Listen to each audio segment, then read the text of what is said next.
આમાં રાઈ છે, બાદિયું છે, જીરું છે અને મરચું છે. આ આપણો વઘાર છે. આ હિંગ આવી ગઈ.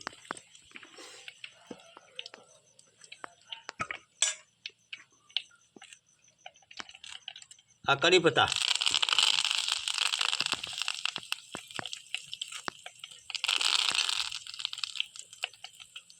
હવે આ ટમેટા આવી ગયા.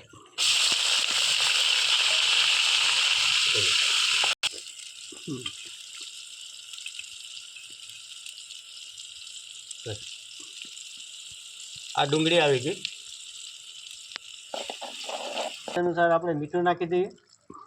એમાં લાલ મરચાં જે કટકી કરીને તીખાશ માટે છે એ નાખી દઈએ. હવે આની અંદર આદું નાખી દઈએ.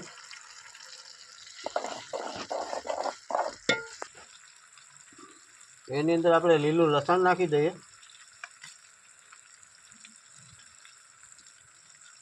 હવે એમાં આપણે વટાણા નાખી દઈએ. એમાં રતાળું ગાજર નાખી દઈએ.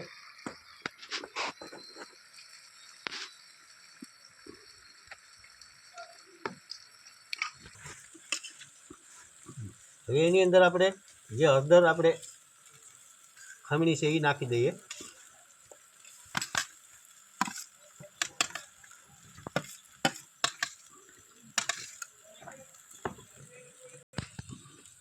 હવે એની અંદર આપણે ગાજર નાખી દઈએ.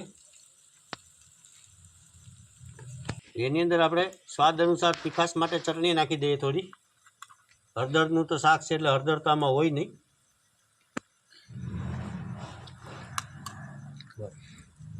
હવે એની અંદર આપણે જે દહીં રાખ્યું છે એ નાખી દઈએ.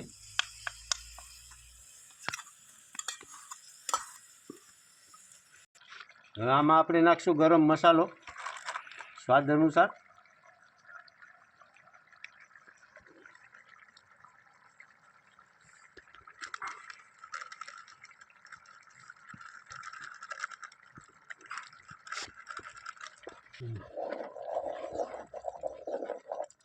હવે આમાં આપણે 10 નંગ આખા કાજુ છે એના ફાડા કરીને આમાં નાખી દઈશું અંદર.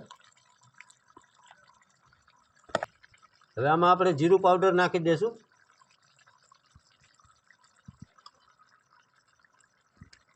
આપણે આની અંદર નાખશું પનીર અમૂલનું.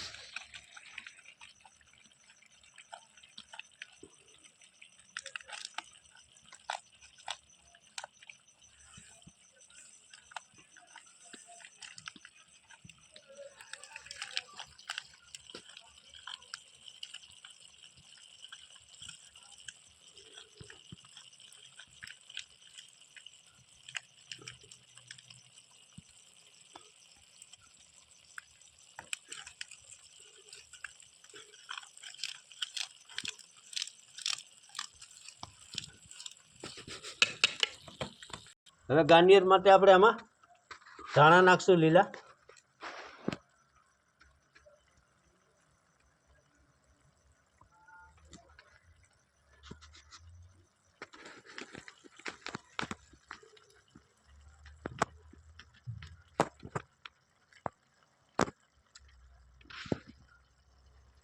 આ આપણી લીલી હળદરનું શાક તૈયાર થઈ ગયું છે.